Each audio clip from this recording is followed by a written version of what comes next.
Good morning. It's 6:02, and you're listening to KVLT 1250 on your AM dial, 101.7 FM, Rennick, Missouri. I'm Ray Mendel. I've been doing this show for 26 years, which means some of you have been hearing my voice since before you could drive. Here's your morning. 64 degrees right now. High of 81. Southwest wind at 8 miles an hour. There's a chance of storms tonight. But the models don't agree with each other. So I'm going to tell you what I always tell you. Bring the jacket, leave it in the truck. School board meets Thursday. The fish fry at St. Brendan's is Friday, 5 to 8. And Deb wants me to say they are not out of the walleye, despite what somebody's been telling people at the Casey's. Traffic. This is the part where I usually say there isn't any. Except this morning there is. Highway Patrol has Interstate 70 shut down in both directions at mile marker 114. Both directions. That's the stretch out past the Hollis Road overpass. Now, normally when they close both sides, it's a wreck with a fatality. And they'll say so. This one's just listed as a closure. No incident type. Des is calling the troop office for me. We'll get it sorted before your commute. Stay with me. It's 6:04. This is KVLT, and this is Merle Haggard. We're back, 6:11. I want to put a caller on, and then I want to say some things about that caller. Dale, you're on KVLT. Go ahead. Ray, I'm parked on the shoulder about a half-mile back from the closure. Westbound. I'm in the truck. There's maybe 40 of us stacked up here now. What are you seeing, Dale? That's the thing. I don't okay. There's a fence across the interstate. A fence? That's what it looked like at first, like somebody strung a fence across all 4 lanes and the median. Gray, kind of low in the middle, high on the sides. And I said to myself, that wasn't there yesterday because I run this route 4 times a week. You said it first. Yeah. Dale? It moved, Ray. The fence moved. It stood up. The middle part came up off the road, and the whole thing got taller, and then it was still again. And everybody up ahead of me started backing up. On the interstate. In reverse. Okay. Dale, thank you. Stay in your cab. Stay on the shoulder. I'm going to let you go so you can keep your eyes up. Ray, it's about as wide as 2 lanes. All right. Thank you, Dale. That's a caller. That's one man's account. At dawn, at distance. Through a windshield, half a mile out. I'm not going to pretend to you that I know what he saw. What I know is that the patrol closed a federal interstate in both directions and did not classify it as a crash. 6:13. Stay right here. 6:22. I want to be very clear with you about what this station is doing this morning, because in about 10 minutes, the phones are going to get loud. And I'd rather set the rules now than referee later. We are not confirming anything. Des Whitfield is in the newsroom, which in this building is a desk and a filing cabinet and a window unit that rattles. Des did 22 years with the sheriff's department before he came here to be yelled at by me. He's calling every number he has. Troop F public information is ringing and ringing. The sheriff's dispatch picked up and told him, quote, "We're aware, we're not releasing." Which, if you know Marcia over there, is not how Marcia talks. The Highway Patrol's road conditions map now shows closures at 114, at 126, and at the Route Z interchange. 3 points in about 14 miles. That's not one wreck. That's a line. I've had 6 calls in the last 4 minutes. 4 of them use the same word. I'm not going to say that word on the station until somebody with a badge or a degree says it to me first. Because the second I say it, it stops being a report and starts being a rumor with my voice on it. That's not a distinction most people care about. I do. I've got 26 years of you trusting me, and I'm not spending it before 7 in the morning. Here's what I will say. Something is on the interstate. It is large. It is not a vehicle. And people who are looking directly at it are backing away from it rather than toward it, which tells you what their instincts think of it. Kayla, put line 3 up. Junie, hang on for me. 624 KVLT. Do not go out there to look. 626. Junie Halstead's on the line from her place out on Route C. Junie, I've known you since I was 30. Take your time. I've got one in my field, Ray. One what? You know what. Describe it to me. Just describe it. It's standing between the hog shed and the fence line. It's been there 20 minutes. I timed it on the stove clock because I didn't believe it. How big? Taller than the shed. The shed's 9 foot at the peak. The body part is up high like it's held up. The legs go up above it and then come down. Like you know how a card table folds. Okay. Gray. Wet looking. Not shiny. Like the underneath of a mushroom, that color. And where the legs bend, there's parts that go lighter. Almost like you could see through them if the sun was behind it. Junie, is it moving? No. That's what I can't stand about it. It hasn't moved in 20 minutes. Except it breathes. Or something like breathing. It gets a little bigger and then a little smaller. There's a sound with it. Like somebody dragging a wet tarp across gravel. Slow. Where are you standing right now? Kitchen window. Get away from the window. Ray, I've got 140 head of hogs out there. I know you do. They're not making any noise. Not one of them. Have you ever heard a hog lot go quiet? No. Neither have I. Junie, listen to me. Go to the middle of the house. Take the phone. Don't go out to the lot. It just turned. Turned where? Toward the road. It turned toward the road, and now it's still again. Ray, there's a car coming up Route C. I can hear it. It's turning toward the sound of the car. Junie? Junie, are you there? We've lost line 3. Kayla's redialing. It's 6:29 in the morning. I have never said the next sentence on this station or any other. If you are on the road right now, in this county, turn around and go home. 6:51. I've got the wire in front of me, and I'm going to read it exactly as it's written. And then I'm going to shut up and let you sit with it.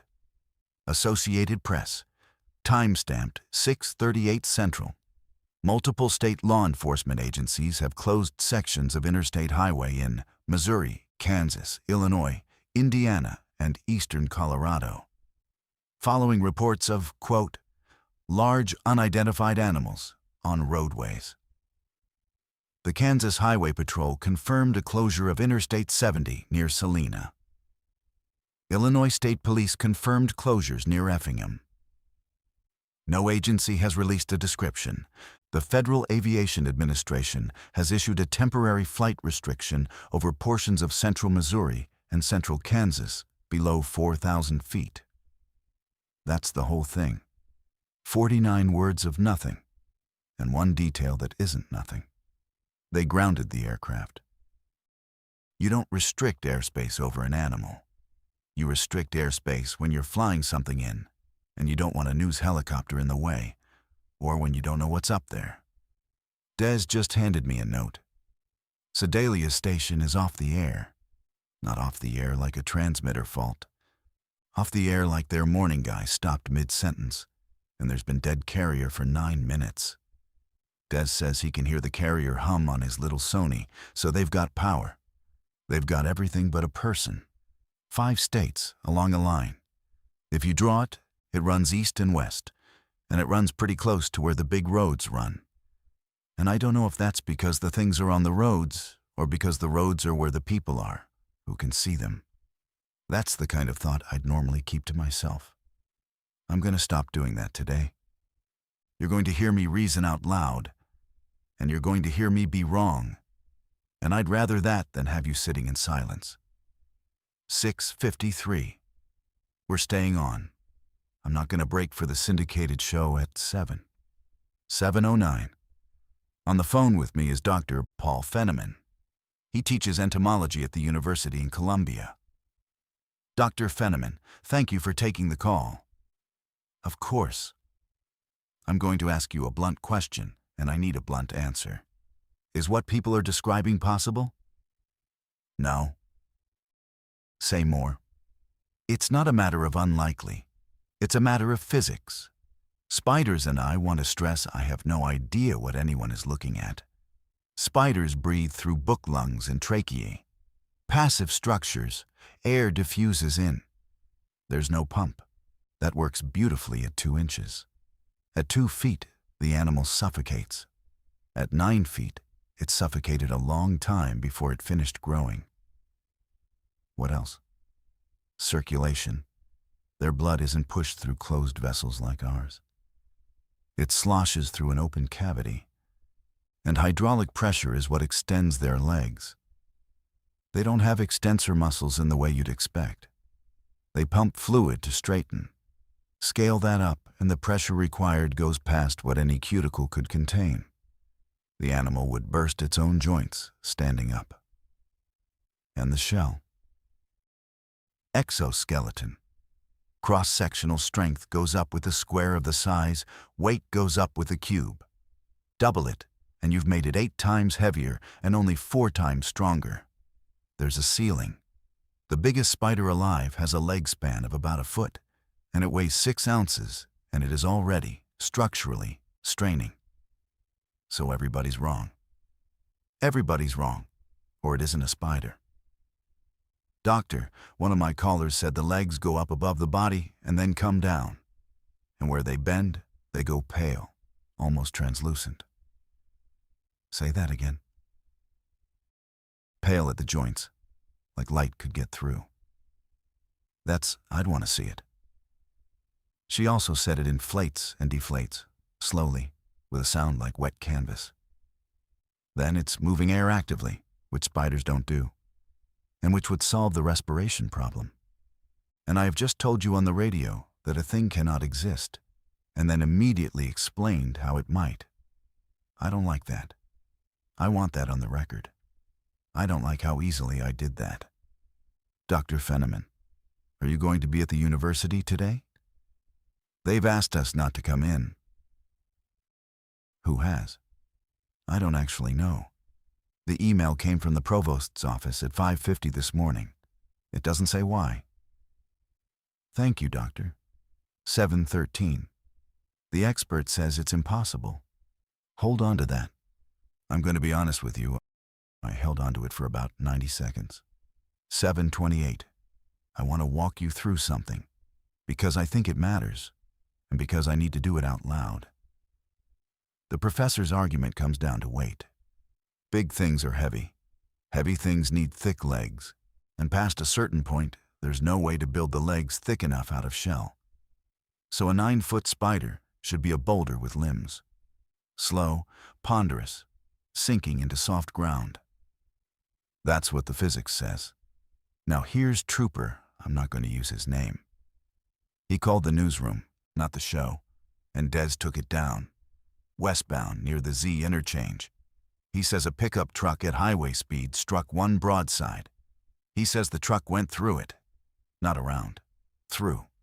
He says the legs folded and the body came up over the hood, and then it was behind them, on the road, and it got up.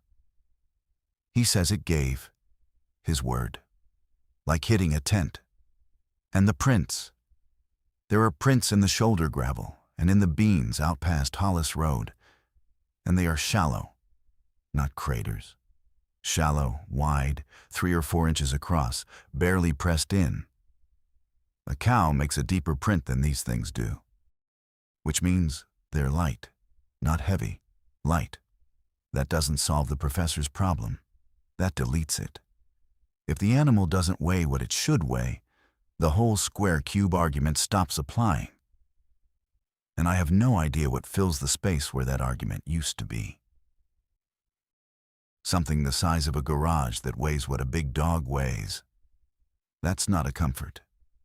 Think about what that means for how fast it can move when it decides to. Kayla just put a note in front of me. It says, "They are not chasing people." She's right. Go back through every call.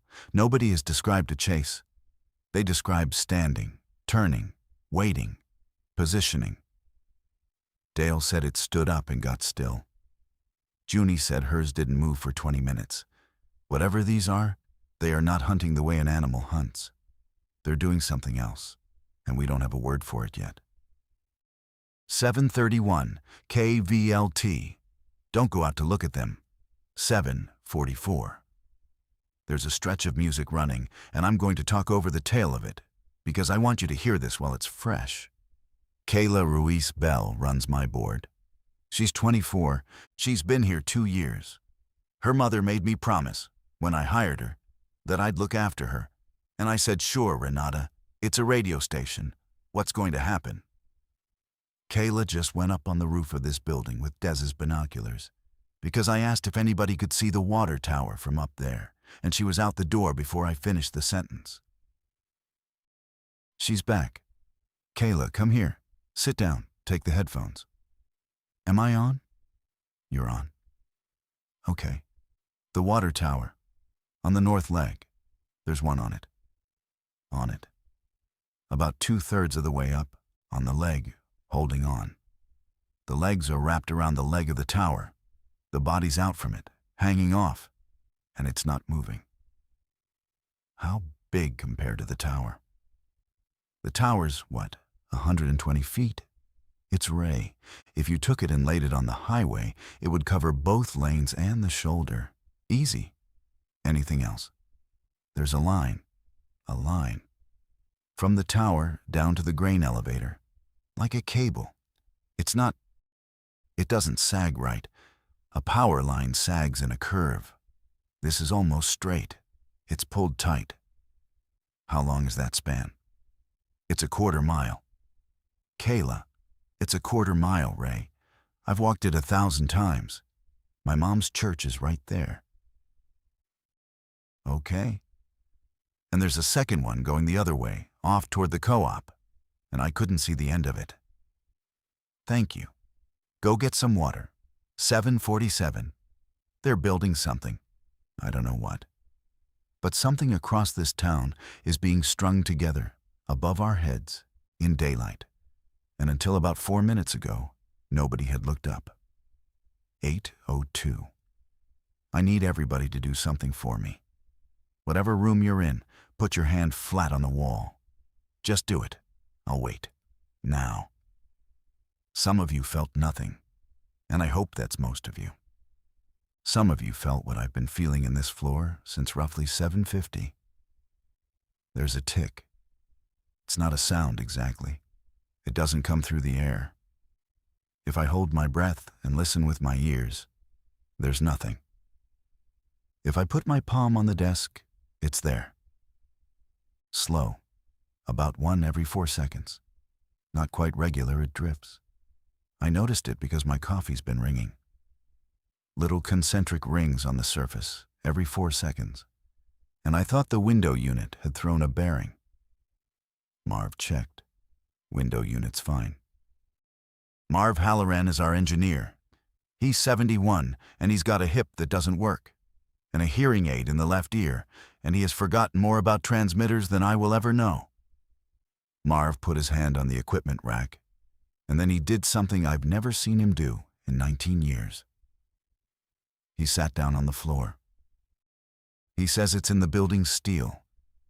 Here's the part I want you to hold on to, and I want to be careful, because I'm about to give you something that sounds like advice, and I have no authority to give advice.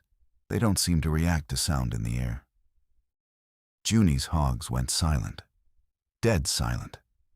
Not one of them made a noise, and the thing in her field turned toward a car on the gravel road. A car she could hear, sure, but a car that was also shaking the ground. Dale said the whole line of trucks backed up in reverse, engines running, horns going, and nothing came at them. They answered the ground, not the air.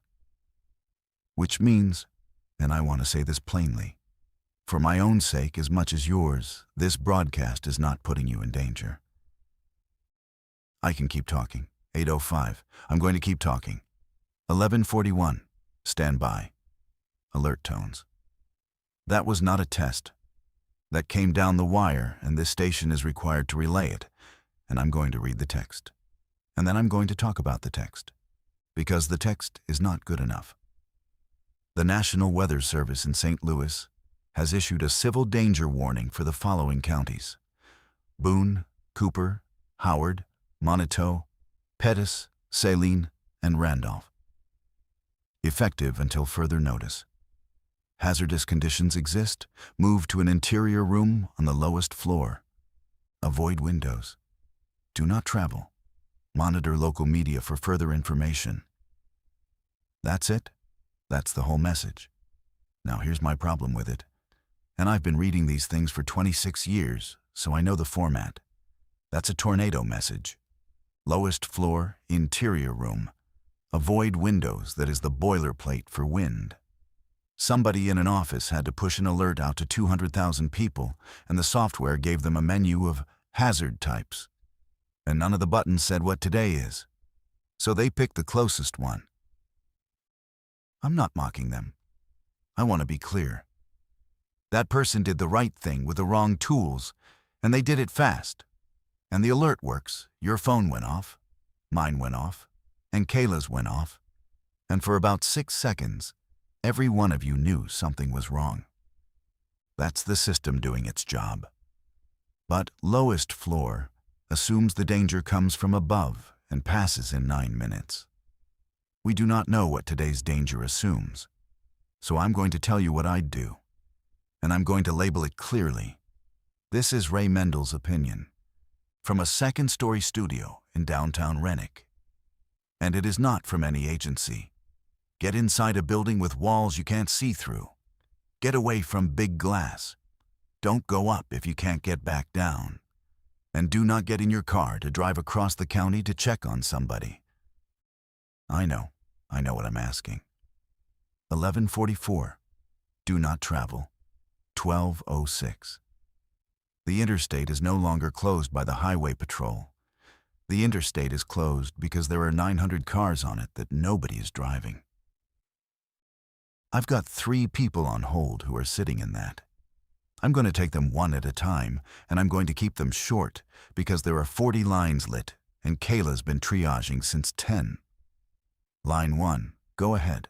First name only. Marcus. I'm eastbound, stopped about 2 miles past the Route Z exit. Nobody's moved in an hour and 10. People started walking about 40 minutes ago. Walking which way? Back west, along the median. There's a state trooper on foot going car to car. And he's got his hands out like this, palms down. And he's not saying anything. He's just doing that at people. Slow down. Quiet. He wants you to be still. Yeah. And I get it now, because there's a line over the road. Over the whole road. It goes from a light pole on the north side over to the tree line, and it's maybe 30 feet up, and it wasn't there when I stopped. Is it holding anything? There's a ray. There's a semi-trailer up there. Say that again. There's a box trailer off the ground. It's hanging under the line, maybe 15 feet up, wrapped. Turning real slow, just turning. Marcus, is there anyone in it? How would I know that? Fair. Marcus, thank you. Stay in your vehicle, keep your engine off if you can, and don't slam the door. Line 4. It's Bev. I'm on Route 5 south of the river bridge, and I want to tell people the bridge is fine, the bridge is open, but there's 4 of them standing in the water under it. Standing in the river. In the water, up to where the legs bend, not moving, facing upstream, all 4 the same direction, like fence posts. Thank you, Bev. Line 7, quick. They're not all the same size. Say more. There's little ones. I'm at the truck stop at 126. There's small ones under the parked trailers. Dog-sized. They move fast. They're the only ones that move fast. 12:11. Small ones move fast. Write that down. 12:30. I'm going to run the phones for 10 minutes straight. No music, no breaks. First names, 30 seconds each. Tell me what you see, not what you think. Kayla's got the delay off, so if somebody says something they shouldn't, that's on me. Go. Ray, this is Tom. Fayette. Ours are gray. My brother in Kansas says his are brown. Noted. Thank you. Next. Sandra. The power's flickering out here on Old Mill. Every time it dips, there's that thump in the floor. Next. Lou, I'm a beekeeper. My bees are gone. Not dead. Gone. Both hives empty at 9 this morning. Next. Ray, don't use my name. I'm at the hospital. I work here. We've had 11 people come in since 10, and none of them have a bite on them. None of them are bitten.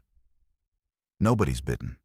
It's car wrecks and one heart attack and a man who fell off a ladder trying to get on his roof. That's it. Nobody's been touched by one. Thank you. That's important. Next. Denny. There's one on the interstate that hasn't moved since 8 this morning, and there's a crow sitting on it. A crow is sitting on it. It's been up there 10 minutes. Next. Ray, it's Pastor Ellis. We've got about 60 people in the church basement. Somebody said basements are safest, and I don't know if that's true, and I need you to tell me if that's true. Pastor, I don't know. Nobody's told me anything about basements. If your people are calm and out of the light, stay put. Next. Yeah, this is Ronnie. I'm out at the co-op. That cable across the sky? I touched one where it comes down to the anchor. Ronnie, why would you do that? Because I'm stupid. It's not sticky. It's dry. Feels like nylon rope, braided thick as my wrist. And it's warm. Warm. Like a car hood that's been running. And it hums. You can feel it hum right through your hand. Ronnie, get away from it. Next. Ray, this is my daughter's on the school bus. Which route? The county route, the long one, out past Hollis. Where are you right now? Standing in my driveway with the keys in my hand, and you keep saying, don't drive. I do keep saying that. So what do? 12:39. I'm going to be honest with you, ma'am, on the air, in front of everyone. I don't know. Give Kayla your number. We're going to call the district, and I'm going to find that bus. Hold the line, all of you. Hold the line. 104. I've got a caller I want to give real time to because he's the first person all day who's told me something with a number attached. Sir, go ahead. Name and where you are. Walter Kinnaird. I'm on the ridge above Kessler Road, north side. I've got a spotting scope. I was a county surveyor for 31 years. Mr. Kinnaird, what have you got? I've got 31 of them in view. 31. I counted 3 times, between the ridge and the river, in about 1.5 miles of the ground. 31. And Ray, they're spaced. Spaced how? Evenly. Not perfectly. They work around the terrain, but the spacing is regular. I ranged 8 of them with the scope. The gaps come out between 340 and 380 yards. That's a survey grid. That's what it looks like when men lay out a section. You're saying they're positioned.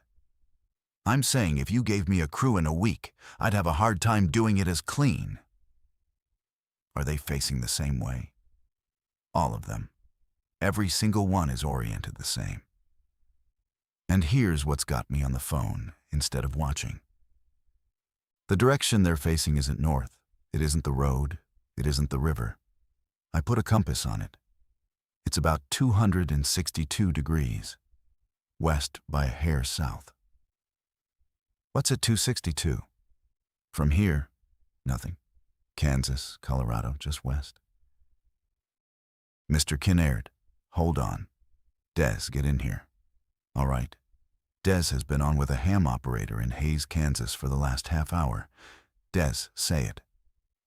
Guy in Hays says the ones he can see are all facing the same direction. He's got them at 260, 265. Same bearing. 400 miles apart. Same bearing. Mr. Kinnaird, are you still there? I'm here. Ray, if two observers 400 miles apart both get 262, they're not looking at each other. They're not looking at a thing between them. They're all looking at the same distant thing. Or they're all aligned to something that doesn't care about geography. Thank you. Please stay on that ridge and please stay off it if anything changes. 108. 31 of them, laid out on a grid, all facing west. I've spent 7 hours telling you these things are animals that don't behave like animals. I'd like to formally retire that word. 122. I have to correct something I said, and I want to do it before the next song and not after, because there is a version of this where waiting costs somebody. At around 11:45, I told you, get inside, get away from glass, don't go up if you can't get back down. The don't go up part is fine. Ignore the rest of the structure of what I said. Specifically, I implied, without meaning to, that higher was worse and lower was better. I've now had 4 calls from people in basements and cellars who are hearing scraping at ground-level windows. Small ones, the fast ones. Dog-sized, the man at the truck stop said. And I let that go by like it was the least interesting thing he told me. It was the most interesting thing he told me, and I missed it. The big ones are not the ones that will find you in a window well. So, revision. If you are in a basement with ground-level windows, cover them, block them, get something in front of them, and move to the side of the room away from them. If your basement doesn't have windows, you're probably better off than I am, up here on the 2nd floor of a bank building from 1927. Pastor Ellis, if you're still listening, that's your basement I'm talking about. Check your windows. Please call back and tell me you're all right. I'm going to say one more thing, and then I'm going to play a song, because Kayla says my voice has gone somewhere she doesn't like. 26 years. The worst thing I ever had to do on this microphone was read a list of names after the Route 9 crash in 2011. 4 kids. I read them and I went home, and I sat in the truck in the driveway for an hour.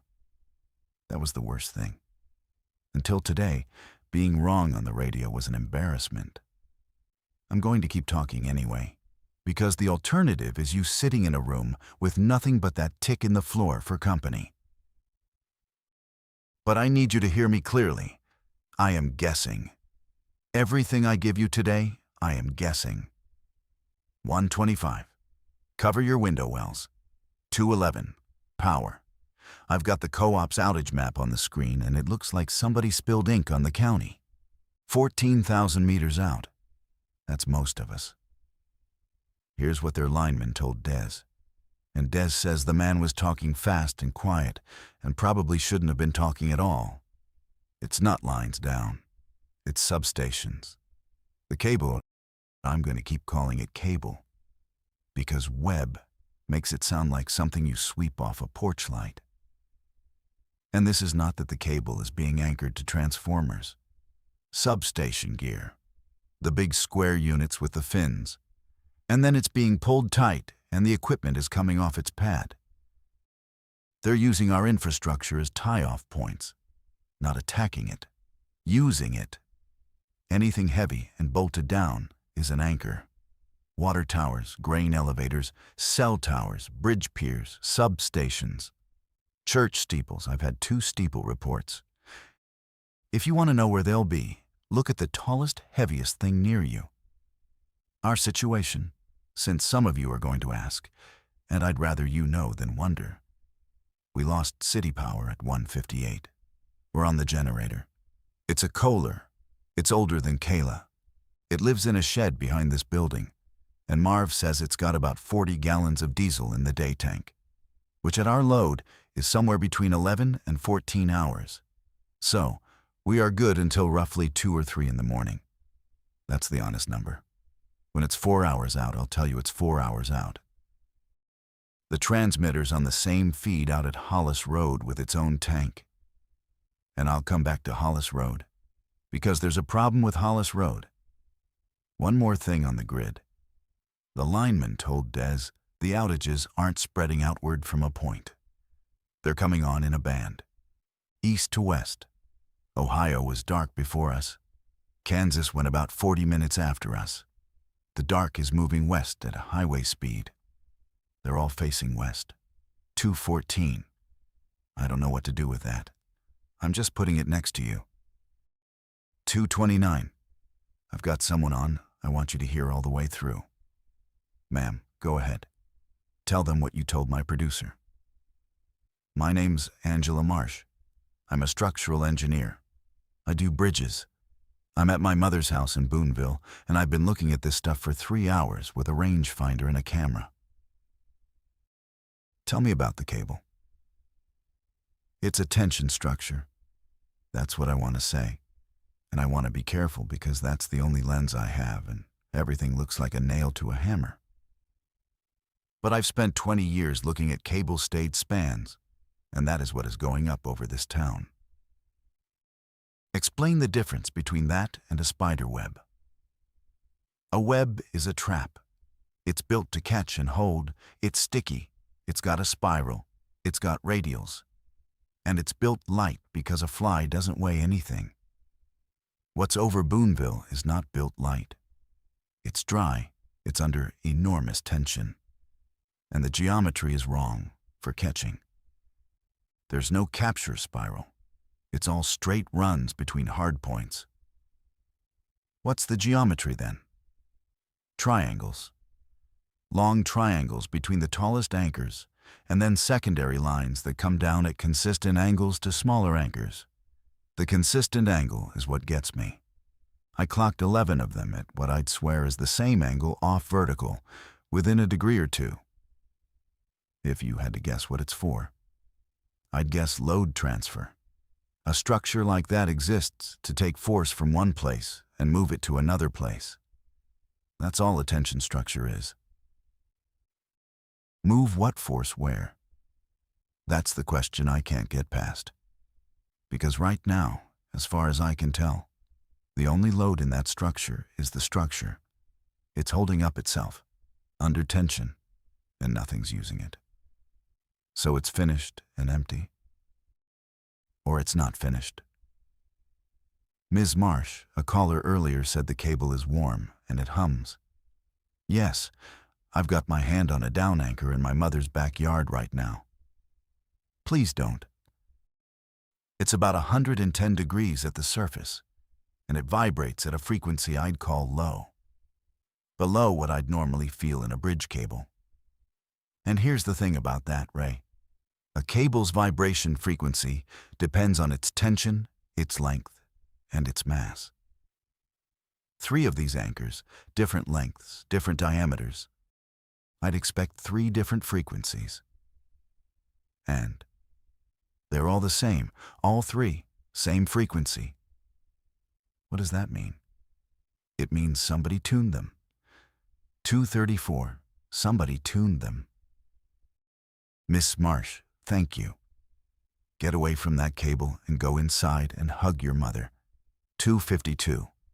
Good news, and I want to lead with it, because you have not had any today. The National Guard is in Rennick. 6 vehicles came up Main Street about 20 minutes ago and turned in at the armory.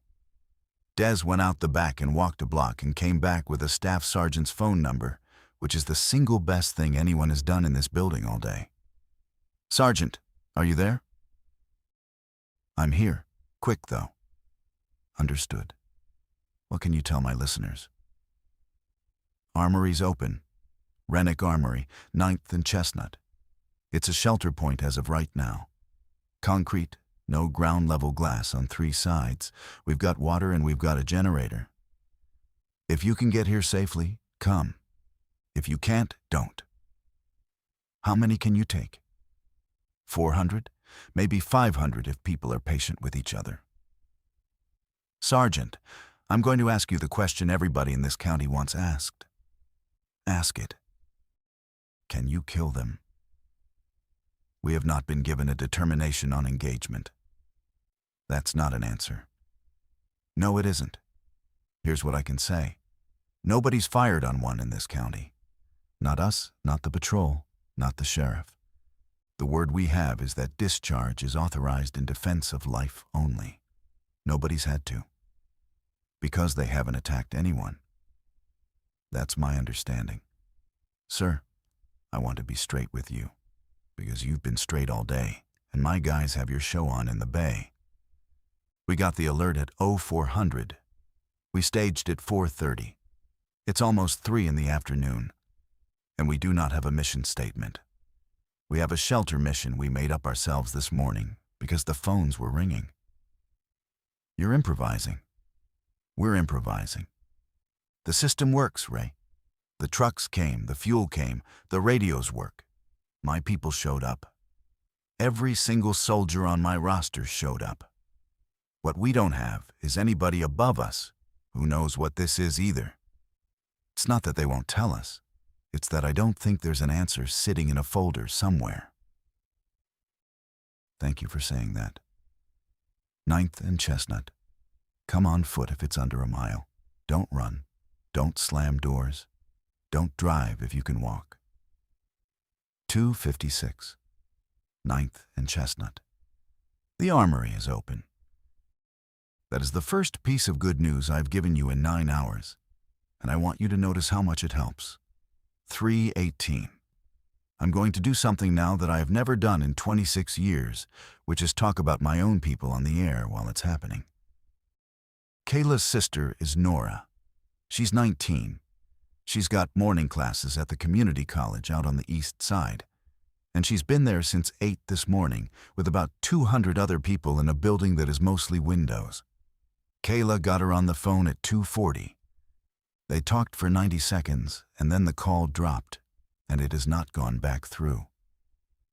The network out east is congested, or it's down. Nobody can tell us which.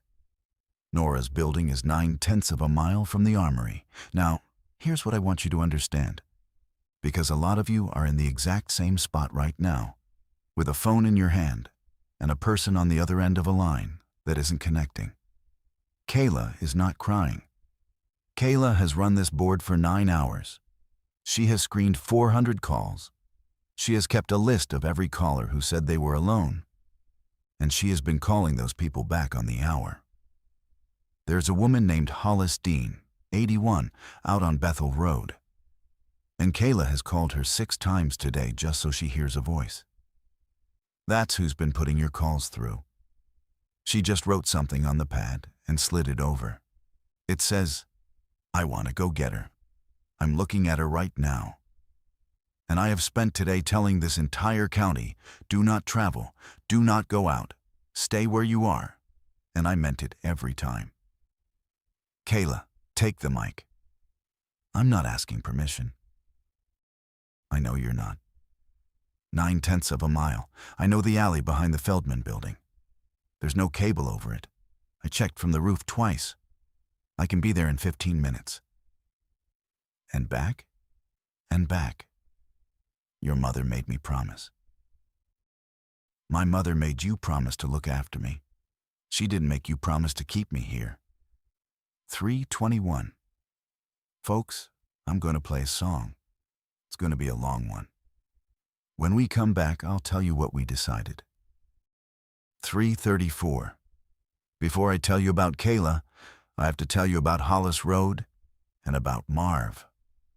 At 2:41, we lost the studio transmitter link. That's the microwave shot from this roof out to the tower site, 7 miles northwest. When it drops, everything I say ends in this room. We were off the air for 31 minutes. I kept talking anyway, because if you don't know when you're back, you'd better be talking when you are. Marv took the station truck out to Hollis Road. 71 years old, hip that doesn't bend. No radio contact once he was past the ridge.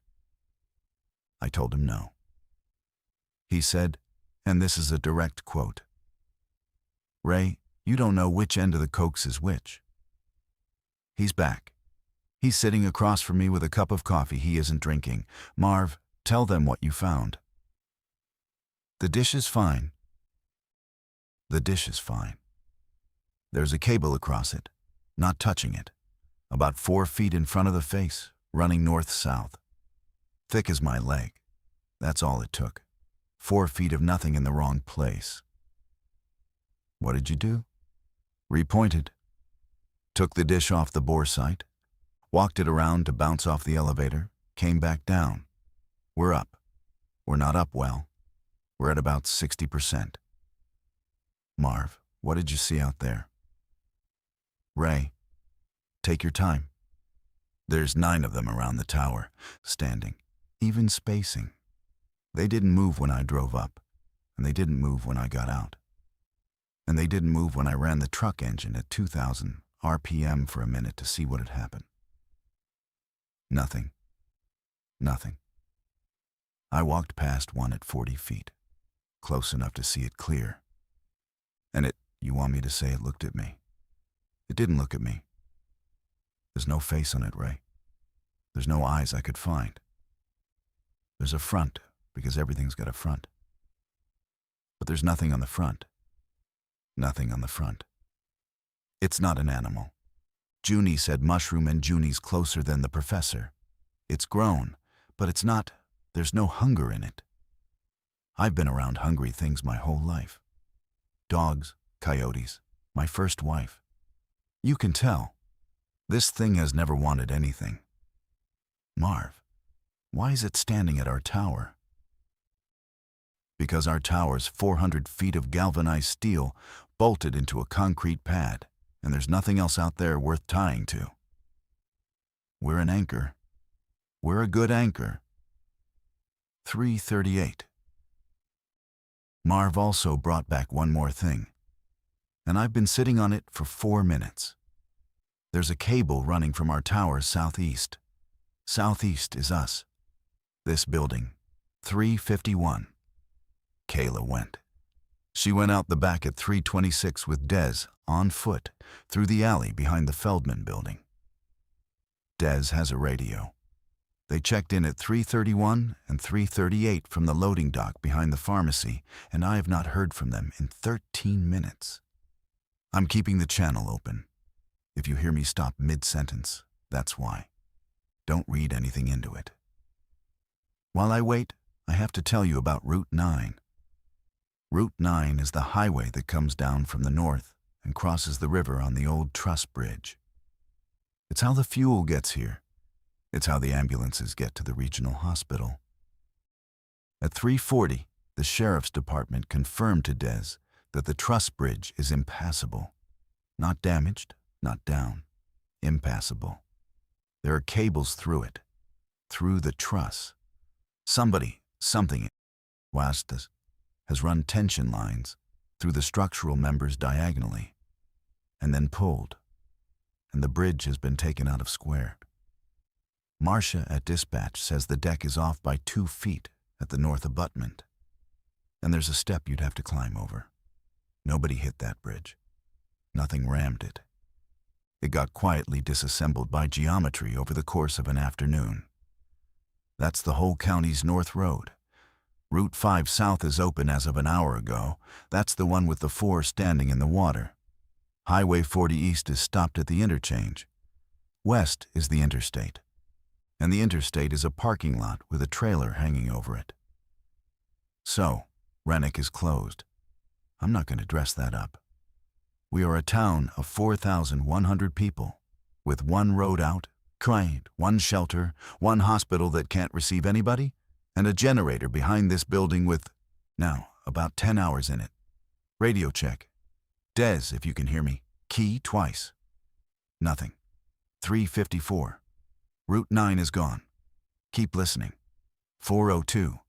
Dez keyed twice at 3:57. They're at the college. He didn't say anything else, and I didn't ask him to. Now I want to use this time, because I think I understand something, and I might not get another clean 10 minutes to say it.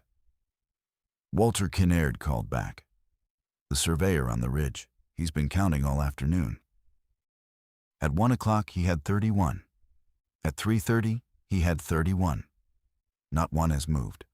Not one new one has appeared. In 2.5 hours, on 1.5 miles of open ground, nothing changed position. But the cable count went from 4 to 26. They're not walking around building it.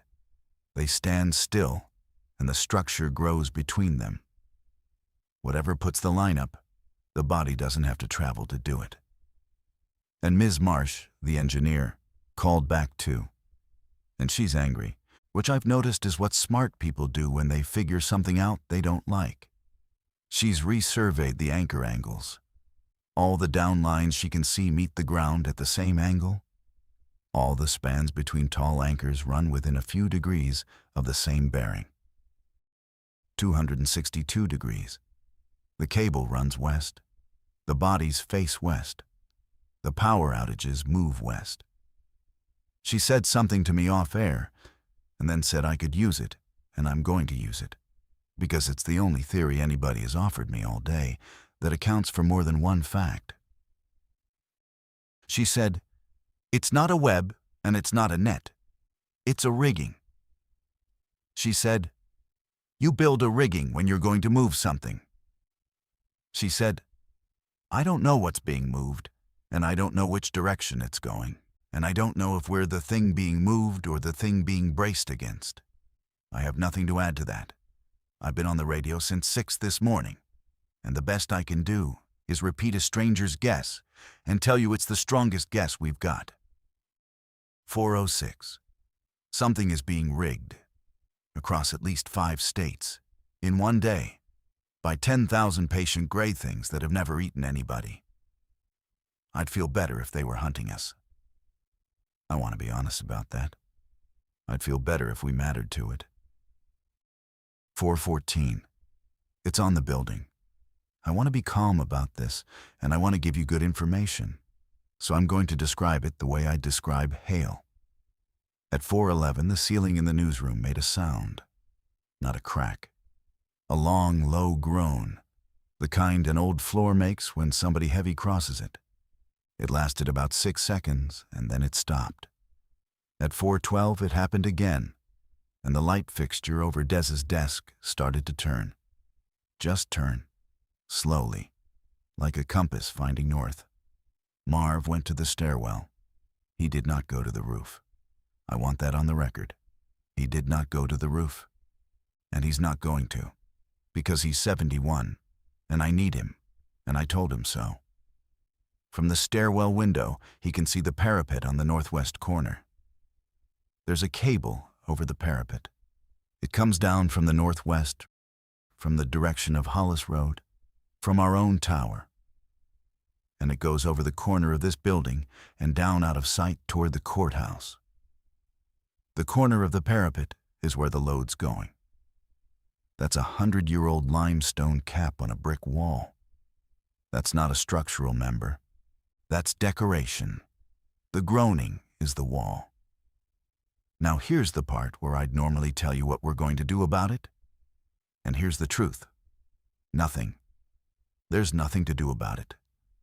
There's no cutting it. Ronnie tried at the co-op with a sawzall and burned through 2 blades and got a 1/4 inch in. So we're going to sit in the studio, which is on the southeast corner, which is the far corner, and we're going to keep going. If you hear a very loud noise and then this station goes to carrier, don't wait for me. Go to 9th and Chestnut.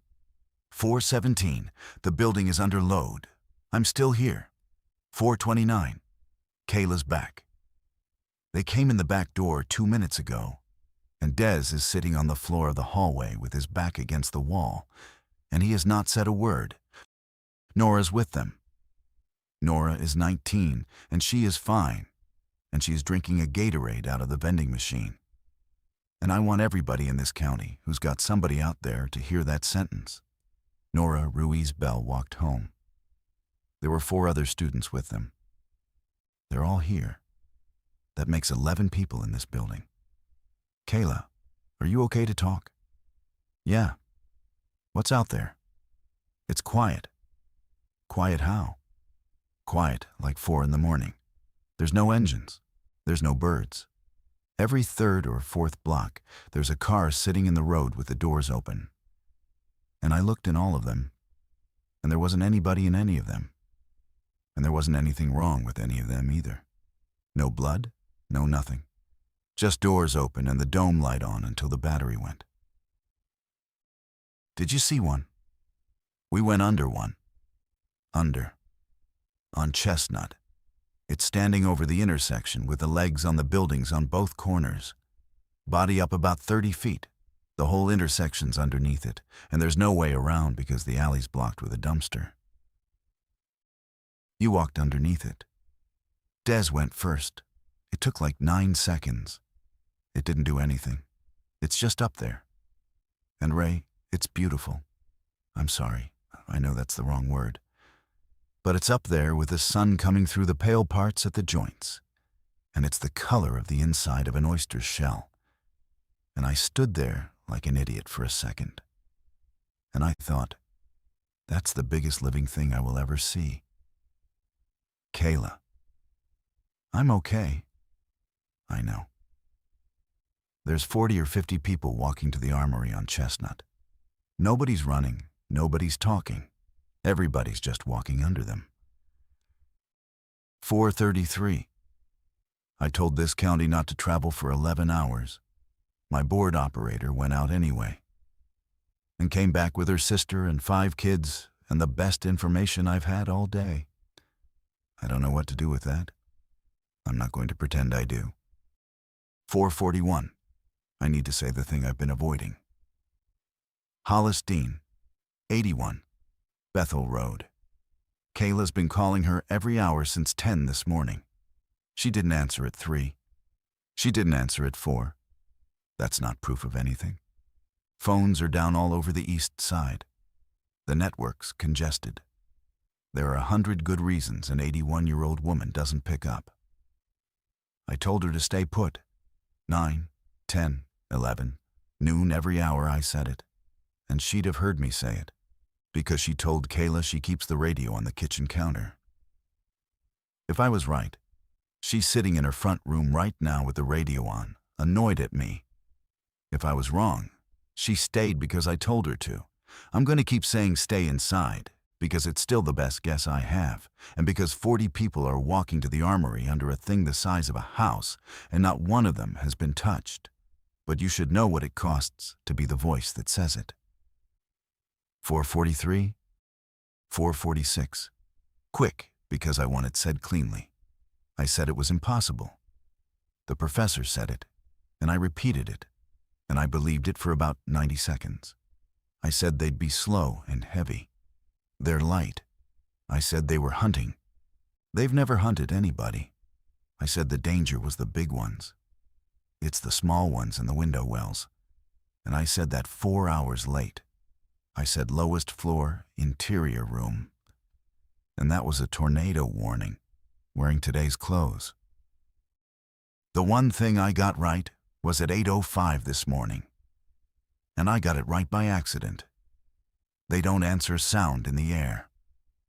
That's why I've been able to talk to you for 11 hours. It's the only reason. My voice is the single most useless thing in this county right now. And today that's made it the safest thing you can have on. 4:48, 4:49. The generator's got about 9 hours. The transmitter's at 60%. The northwest wall is groaning about every 4 minutes now, and it's getting to be a longer groan. We're not leaving. Marv can't walk 9 blocks, and I'm not sending him. And I'm not going without him. And Kayla says she's staying, and Des has stopped arguing. So it's the 11 of us and a microphone, until the diesel runs out. If you're listening in Kansas, you're probably 4 or 5 hours behind us. Water towers, elevators, substations, anything tall and bolted down, that's where they'll be. Look up before you walk. If you're listening from somewhere it hasn't reached yet, and it's still an ordinary afternoon where you are. It's coming west, not fast. It doesn't need to be fast. Cover your window wells. 450. 451.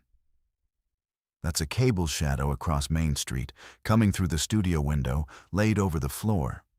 It moves about an inch every minute as the sun goes down. I've been watching it cross the carpet all afternoon. We'll be here. Same frequency. Nothing else to do. You're listening to KVLT, 1250 AM, 101.7 FM, Rennick, Missouri. It's 4:51, 78 degrees. Wind out of the southwest at 6. Stay inside.